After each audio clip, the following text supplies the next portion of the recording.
Bismillahirrahmanirrahim. Assalamualaikum warahmatullahi wabarakatuh.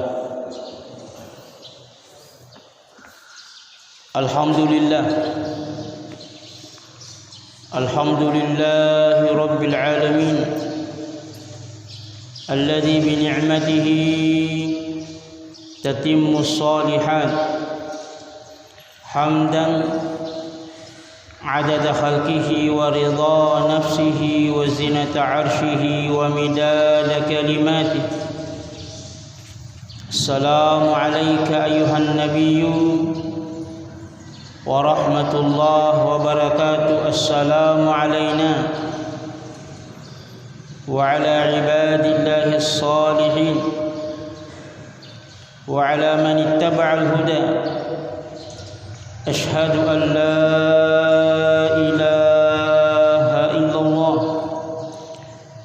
wa ashhadu anna Muhammadar Rasulullah. Allahumma salli wa sallim wa barik wa karrim ala sayyidina wa maulana Rasulillah Muhammad sallallahu ta'ala alaihi wa ala alihi wa sahbihi wa sallam. اللهم اسلبنا عقلا يحجبنا عنك وعن فهم آياتك وعن فهم كلام رسولك المصطفى محمد صلى الله تعالى عليه وعلى آله وصحبه وسلم. وهب لنا من العقل الذي خصصت به أنبياءك ورسلك والصديقين من عبادك، واهدنا بنورك هداية المخصصين بمشيئتك، ووسع لنا في النور توسعة كاملة تخصنا بها رحمتك، فإن الهدى هداك وإن الفضل بيدك تؤتيه من تشاء وأنت ذو الفضل العظيم. اللهم نور لطائفنا بأسرار التوحيد، واجعل قلوبنا مرايا لتجليات أسمائك الحسنى، واجعلنا من خدمة الإيمان والقرآن دائما أبدا إلى يوم الدين. اللهم أعنا على ذكرك وشكرك وحسن عبادتك. Alhamdulillah, lau nimai baca pema doa khatam Quran mamari itu pun Allah Subhanahu wa taala nawaringi sifat istiqamah si mata baca akurangi as-sunni nasabak baca ia napuriui pun Allah Subhanahu wa taala mamari nabukarni rahasia-rahasia na akurangi napake pahami iri hakikat na tepuih nang kay pake makawaru makasiang beribadah lauri si serajan na Allah Ta'ala ala basira min amrina, didasari dengan basirah supaya tidak keliru dalam beribadah.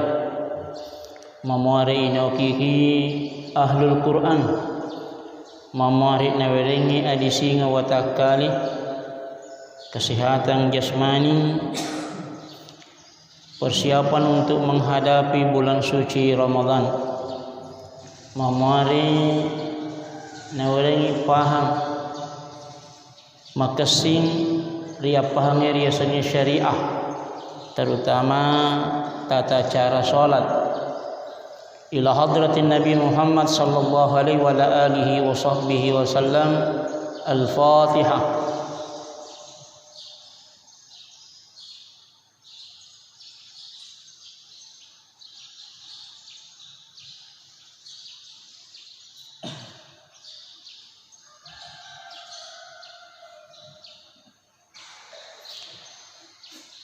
أعوذ بالله من الشيطان الرجيم. بسم الله الرحمن الرحيم. اللهم صل وسلم وبارك وكرم على سيدنا ومولانا رسول الله محمد صلى الله عليه وعلى آله وصحبه وسلم بجاهه تقبل منا ما قرأناه من القرآن العظيم تقبل منا ختمنا للقرآن وارزقنا تلاوة القرآن تلاوة مرضية على طاعتك آناء الليل وأطراف النهار على ما يرضيك عنا يا رب العالمين. اللهم علمنا أسرار القرآن، اللهم فقهنا حقائق الإيمان واجعلنا للمتقين إماما. اللهم نور حياتنا بنور الإيمان والقرآن واجعلنا من المتوكلين عليك ولا تكلنا إلى أنفسنا طرفة عين، واحفظنا بحفظك يا خير الحافظين يا الله، واحفظنا واحفظ أهلنا وأموالنا وأولادنا وذرياتنا وإخواننا خواتنا وقاربنا وأجدادنا وأحبابنا المؤمنين المخلصين في خدمة الإيمان والقرآن. واحفظنا واحفظ إندونيسيا وأهل إندونيسيا، واحفظ جميع المسلمين والمسلمات حيثما كانوا بحفظك يا خير الحافظين يا الله. وارحمنا وارحم شيوخنا وارحم والدينا وارحم أهلنا وإخوانا خواتنا وأقاربنا وأجدادنا وأحبابنا المؤمنين المخلصين في خدمة الإيمان والقرآن برحمتك يا أرحم الراحمين. ربنا آتنا في الدنيا حسنة وفي الآخرة حسنة وقنا عذاب النار. وصلى الله تعالى على سيدنا محمد النبي الأمي وعلى آله وصحبه وسلم والحمد لله رب العالمين. الفاتحة.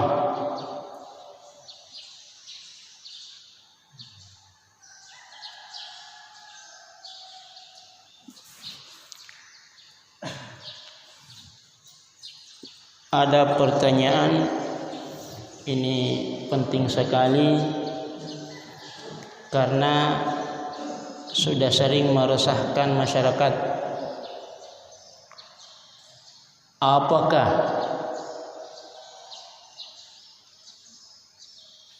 pada saat mau sholat mengatakan usolli itu tidak boleh?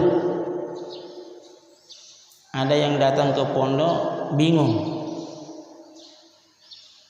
Saya telusuri, ternyata sudah ada ucapan-ucapan muncul di tengah masyarakat. Saya tidak tahu siapa yang mengatakannya. Nigi naseng maka ada usolli atau stres. Nah, ini tidak boleh sembarang berfatwa, harus ngomong ala basirah. Lupa ditudangi panditata. Nah, jadi besok-besok kalau kita mendengar ucapan-ucapan yang bisa membawa perpecahan, harus dimengerti bahwa orang ini tidak mengerti bagaimana sebenarnya permasalahan. Jadi perlu dipahami, ini sebenarnya sumbernya adalah niat. Jadi di dalam hadis Nabi sallallahu alaihi wa alihi wasallam, dalam riwayat Bukhari dan Muslim, hadis sahih, innamal a'malu binniyat wa innama likulli imri'in ma nawa. Jadi semuanya kita ini sumbernya di hadis ini, bahwa amal ibadah ini harus ada niatnya. Nah, jadi seseorang itu kembali kepada apa yang dia niatkan. Cuman permasalahannya beda-beda dalam berniat. Jadi sebenarnya kita sudah masuk semuanya, cuma cara berniat mungkin di situ menjadi titik perbedaan. Fandita tak nak kadeki,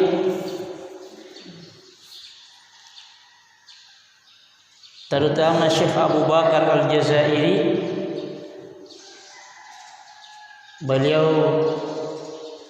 menyampaikan annal mu'tabara fin niyyah innama huwal qalbu. Jadi memang sebenarnya niat itu letaknya di mana? Di hati. Jadi kalau kita telusuri juga kitab-kitab mazhab Syafi'i, an-niyatu mahalluhal qalbu. Irna fufan ditata dalam mazhab Syafi'i. Yerniae onrona kuati.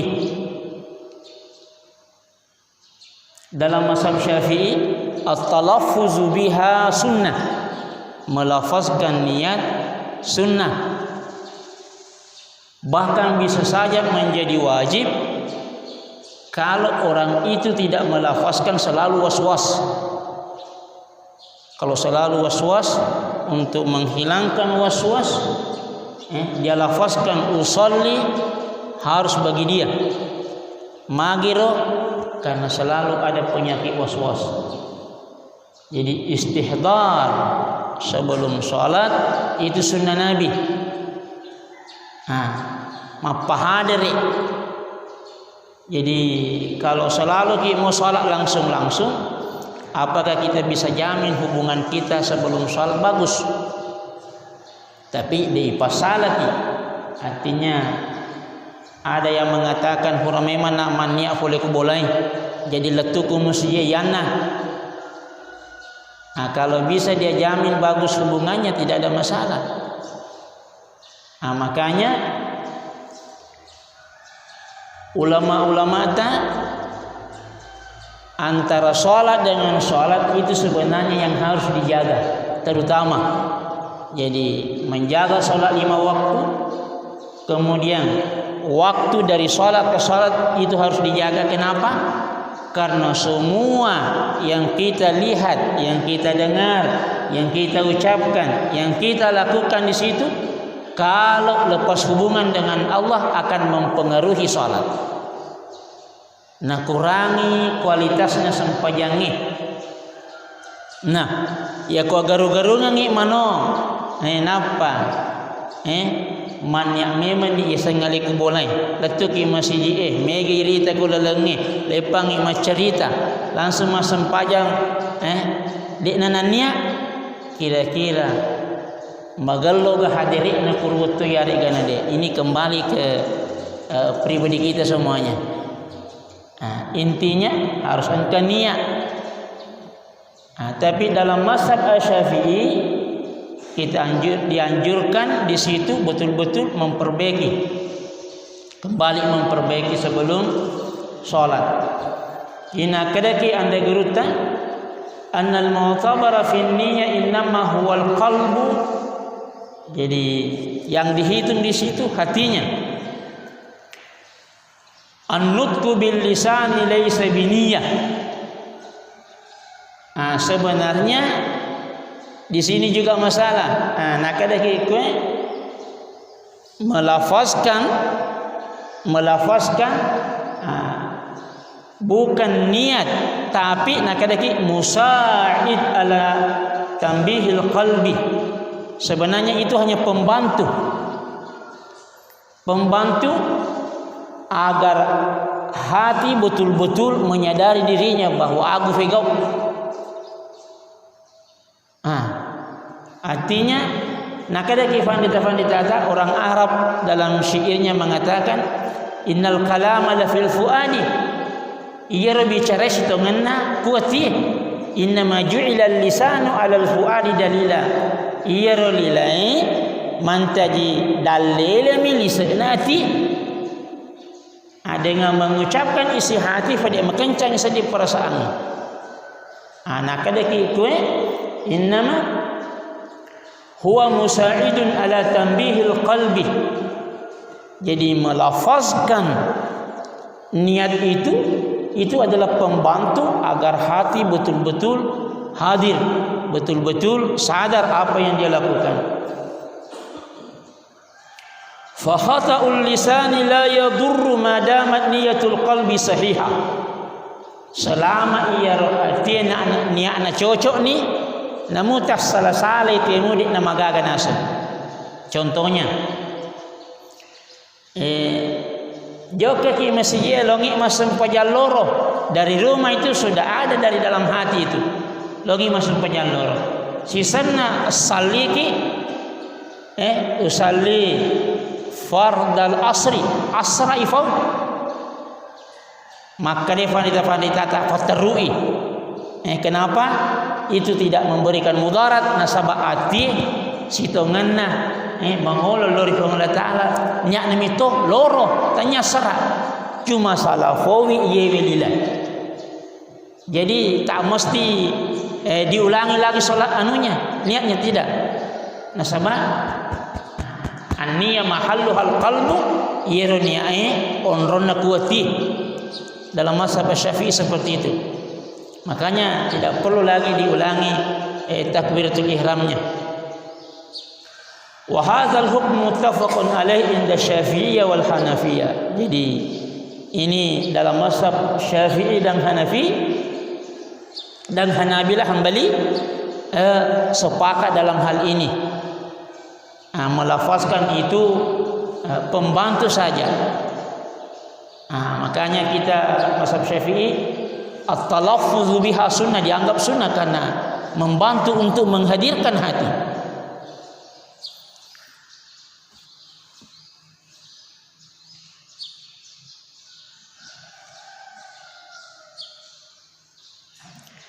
Ammal Malikiyah wal Hanafiyah. Jadi ada 4 mazhab. Nah, kadakian degurta Imam Badi'uz Zaman Sayyid Nursi radhiyallahu anhu. 4 mazhab ini cukup untuk menjawab tantangan zaman. Jadi kita belum butuh mazhab yang mazhab ke-5, ke-6, ke-7. Cukup ini 4 mampu menjawab.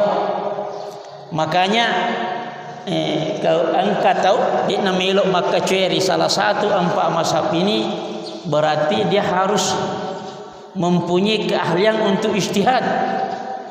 Dan siapa yang mampu sekarang ini? Ya maka dari saya tidak mau bermazhab itu artinya membuang pemahaman yang luar biasa yang diakui kemudian mengikuti pemahaman yang lemah yang tidak diakui. Bagaimanapun pintarnya orang sekarang ini susah untuk memenuhi syarat-syarat ijtihad. Ye perlu dipahami.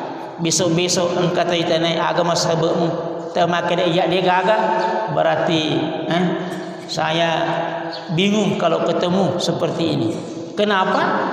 Sekarang ini tidak ada yang mampu beristihad seperti mereka.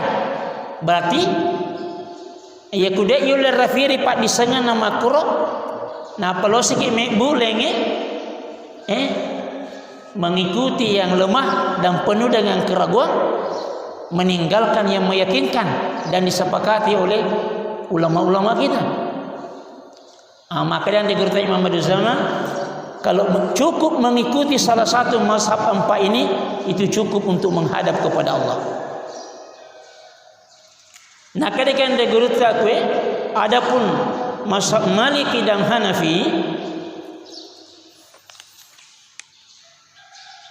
qalu inna talaffuz bin niyyah laysa masyru'an fi shalah. Melafazkan niat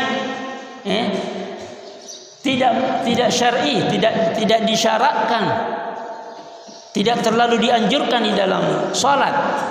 Laysa masyru'an illa idza kana, kecuali itu berarti ada kondisi. Illa idza kana al-musalli muwaswisan, kecuali kalau yang salat selalu ada waswas. Kalau dia tidak lafazkan tidak yakin, angka sedih kurang, ragu-ragu, dia nama kalau sedih todokna, dia sedih nama kalau. Orang seperti ini lafazkan supaya membantu untuk menghadirkan hati. Ini. Ala anna al-Malikiyah qalu inna talaffuz bin niyyah khilaful aula. Tapi dalam mazhab Maliki nakadaki orang tidak was-was tapi tetap melafazkan niat. Bagaimana dia? Nakadaki kue khilaful aula.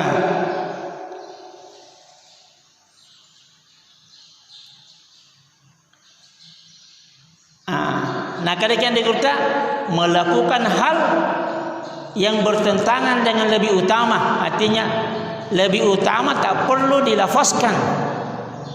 Tapi jika dia melafazkan tidak ada masalah. Ini dalam mazhab Maliki. Wa yandubu lil muwaswisi, ada dianjurkan bagi yang ada waswas. Jadi siapapun yang angka waswas, untuk menghilangkan itu dianjurkan melafazkan niatnya. Pada dendre usalli fardhu subuhi rak'ataini ma'muman lillahi ta'ala Allahu akbar. Al-Hanafiyah qalu, dalam mazhab Hanafi mereka mengatakan inna talaffuza bin niyati bid'ah. Ada memang mazhab mengatakan melafazkan niat itu adalah bid'ah, tapi akan apa? Wa yustahsanu li daf'il waswasa, tapi kalau kurang hadir apalagi ada waswas dianjurkan juga. Maka singi narikuna lafazkan. Datanglah generasi-generasi sekarang tanpa mati melafazkan niat itu, kata-kata usalli stres. Bangsanya jadi nak cocok. Maka solangi membuat perpecahan di antara kita. Ayo vandita riolo, ini sudah lama terjadi perbedaan ini, dek gagas celah-celah. Kenapa kita sekarang ini napi sedikit kita dibaca tapaloni celawi orang-orang yang berbeda pendapat dengan kita. Deweding. Kita ini wajib masih disini. Sebenarnya banyak keluhan-keluhan di tengah-tengah masyarakat. Di Bupinan juga pernah ku dengar.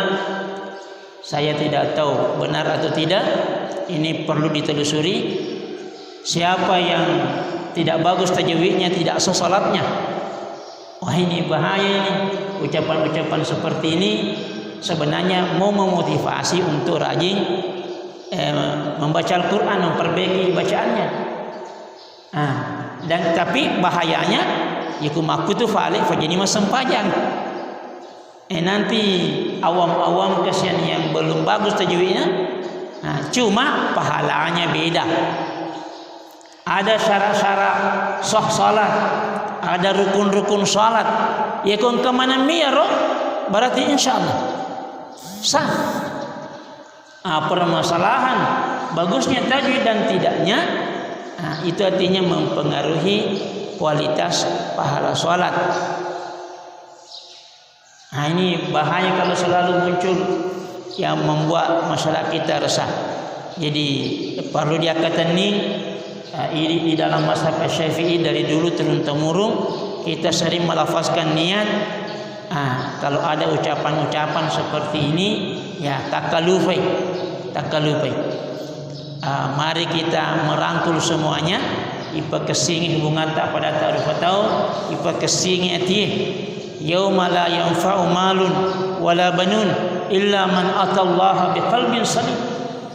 Di hari kemudian tidak ada lagi manfaatnya itu harta dan keluarga kecuali yang menghadap kepada Allah dengan hati yang bersih. Ya kita lisigege hati di pasar salai kena salata padahal ada dasarnya. Ini juga akan membuat hati selalu keruh di hadapan Allah Subhanahu wa taala. Ina rasempa ipalatu kangi memuare na orang ipong Allah taala dalil pahang makasing apa ngata terutama untuk menghadap kepada Allah Subhanahu wa taala di dalam salat, di dalam beribadah. Allahumma inna nastaudi'uka ma qara'na wa ma ta'lamna wa ma fahimna zidna ilma warzuqna fahma fardudu ilaina inda hajatina ilaih birahmatika wa fadlika ya arhamar rahimin. وصلى الله تعالى على سيدنا محمد النبي الأمي وعلى آله وصحبه وسلم والحمد لله رب العالمين. الفاتحة.